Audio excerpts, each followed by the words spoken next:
Sirianni and the subsequent fight. Mm-hmm. I think this is a multiple things can be true situation. I think we know that Sirianni is a bit of a hothead, a bit emotional, whatever you want to say. The going for two there, despite his attempt at explaining he About wanted the analytics. Yeah, Man, give me a break with that. Like, I hate when people try to lean on that BS, man. Yo, he did it because he wanted to embarrass him. Totally. Hey, that's exactly what happened. Last time they were here in that stadium, their guy got hurt, and they tried to say that somebody tried to purposely hurt him. He was scrambling, he got hurt. They were trying to, dig it in a little bit. 1,000%. I will say this: take notes, people. When it flips again, get him back. It goes in waves, dude. That's my thing, because I know a lot of fans are really mad about Philly doing that. One, I'm not surprised. Remember that this head coach, Nick Sirianni, is the dude that, out of nowhere, baselessly, needlessly, tried to call out Art Monk like 4 years ago. And Art Monk, I mean, you played with him. Yeah.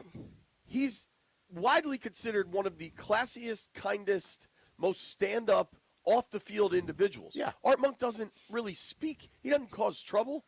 Why Google it. For those that are unfamiliar, Sirianni. Hey, man. Brian, look up what year it was. He randomly just tried to call out Art Monk. That was 2 years ago. Yeah. But rivalries are started because of ish like that. And, right. And listen, live up to it. Be happy. Listen, the guys went out there. They responded in a way. And like Dan said, you don't want fists to be thrown. But, hey, if the fists start being thrown, then you damn well better be able to fight with your boys. You don't back off. Yeah.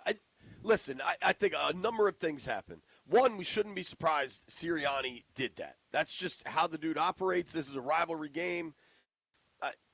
Was it lame and needless? Absolutely.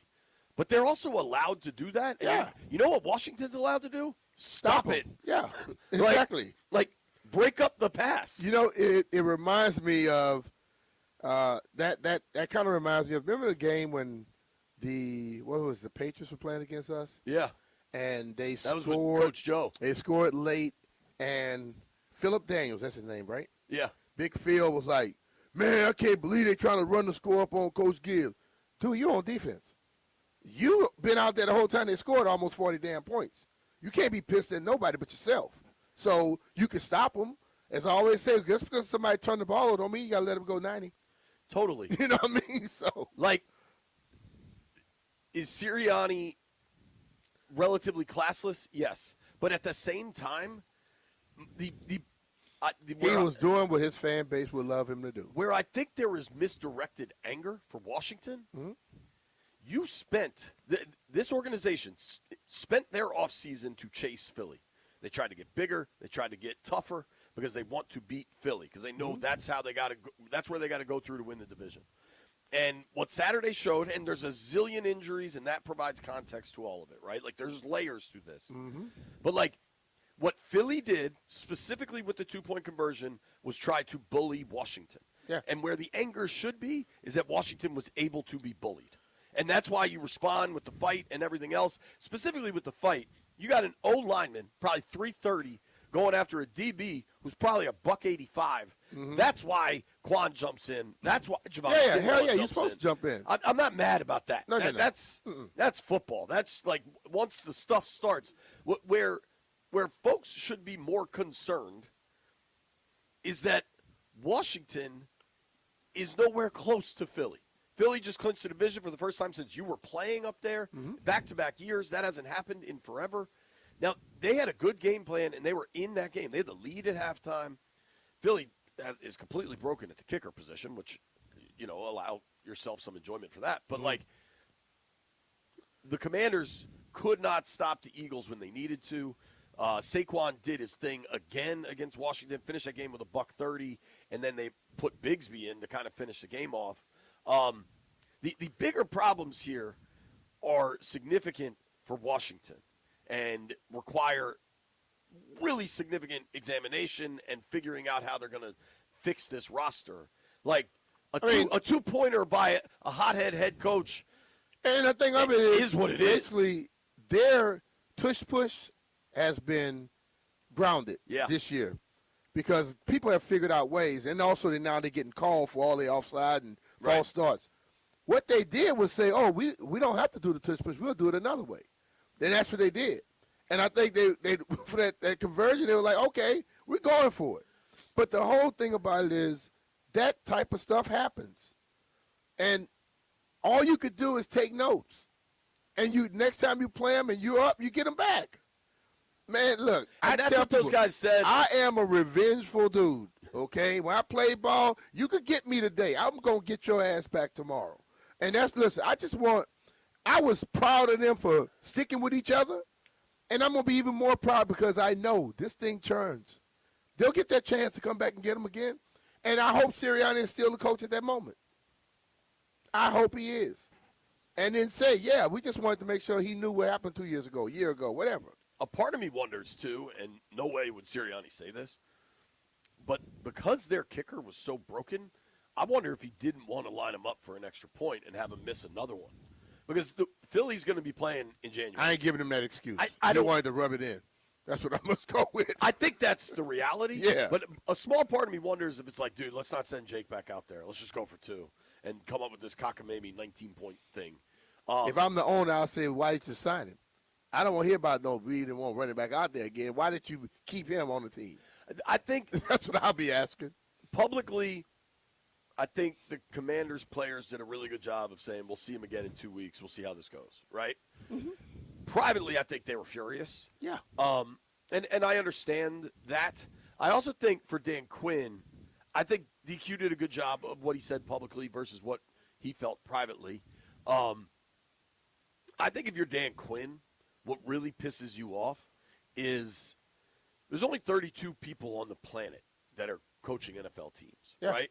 Like, I imagine you believe there's some level of respect there for each other. And I think Quinn talked yesterday, and I made a point of asking him about this because I thought it was consistent with my thought. A lot of people on the internet in the second half of that game were flipping out at DQ for punting, right? Yeah, you're 4-10, it's 4th and 6, just go for it. And so I asked Quinn about that. And there was a 4th and 6, relatively probably 10 minutes left or so in the fourth quarter where they punted. And I think that maybe you can ask a question, but they had a lot of time left, and it was still a relatively close game. Then there was a 4th and 4 from their 44 where they punted. And at that point in the game, Josh Johnson's in the game. I think DQ was like, I got another game in 4 days, and I got my third-string quarterback. We're not going to win this thing. Like, let's just try to get out of here with the least amount of people hurt. Yeah. And it was after that Sirianni goes for 2. Like, if you and I are against each other in something, and I'm kind of clearly capitulating, that's where it becomes particularly classless to then rub it in. Yeah, at that point, that's where I think it was more emotional. But I'll say this. If DQ stuff being concerned about people on the internet saying something, he's wrong. Something's wrong with him, and I know he's not. But I hear so many people talk as if they are an expert on calling these games and dealing with these situations, and none of them have ever been in those situations. So I listen, the man makes his decisions based off of what he sees at the point. Even us, we're at every game. We're all around. We still don't know what like when you're in a situation, like I might have been in that situation before, but if you're in it at that moment, what you do at that moment is what the hell you decide to do. I can't tell you what you should have done in it because when I was in a totally different situation. You know what I mean? When that stress level and all that began to hit, you don't want to hear what the person sitting in their house, telling you what you're supposed to do. Right. So half of them don't know. I asked DQ about the punts yesterday, and he said, I think the first one was a little later on, maybe 9 minutes and some change. I don't have the exact information right in front of me, but I think back. And it was into that spot with 3 timeouts. I thought at that spot, let's punt, see if we can get a stop, which the defense did get a punt, and that would give us a field position shot to go. And then this is what he said of the second one, which I completely agree with. And I think people So I'll read it. He said, obviously, if Marcus had still been in on the second one, I think that would have been more consideration to go. Looking back, I kind of thought, okay, still have the timeouts, can still work the space.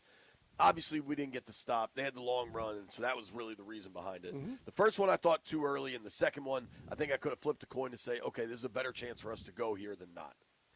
You're on your third-string quarterback who had just thrown a high school interception. Yeah. Like that. If you want to just scream go, go, go all the time, like you've got to have some consideration of the other 50 players on the field. You know, this year he's gone for some, and people complain that he went for it. So, like, it's gotten to the point now where no matter what he does, there's going to be a lot of people out there complaining about it because that's just where we are at this point. And that's what society is at this point where – Well, and they're bad. They're 4-11, so people are going to complain about a lot of stuff. But the whole thing about it is when you're 4-11, you're trying to figure out how the hell to get yourself out of that game into the next, like you stated earlier, without getting a ton of people hurt. And you're going and they got a ton of people hurt. Yeah. And at this point, right, listen, man, this is a year from hell. Yes. I mean, where you really do not, and I know people keep bringing up Detroit from last year and the 49ers. Those teams are built with the great foundation. And Detroit's about to miss the playoffs. No. I'm talking about last year when they had all the injuries and still got to the divisional round. But when we look at this team right now, this team did some stuff last year that they probably shouldn't have done that quick. Okay? They got there way quicker than anybody ever thought. Then they say, okay, well, let's try and go for it. And then this year, all the injuries pile up. It's not an excuse. It's a fact. All those injuries has hurt them this year. Sure. Point blank. And you got to just keep trying to get through it. And then you better be right for it next year. And you're right. Now the pressure goes on the people that are constructing this roster. Dude. The people that are trying to get this roster to play. The guys that are playing, they're going to be back. It goes on everybody now. So the guys that went to the offseason last year was happy and chilled. You better go into the offseason this time like going full speed, full go. You got to bring a little bit more this year. And I've seen it. I've seen where people are completely healthy one year. And then the next year, you're like, damn, somebody get hurt every week. The next year, you might come back and nobody's injured. All you may have is a couple people. But you better be ready. You got to have somebody always ready to step in. And then this time, build your roster to where that next man up mentality can be something that you can really lean on. Doug, I mean, we haven't even gotten to the injuries. We haven't even gotten to the quarterback situation. Oh, by the way, they have a ball game in 3 days.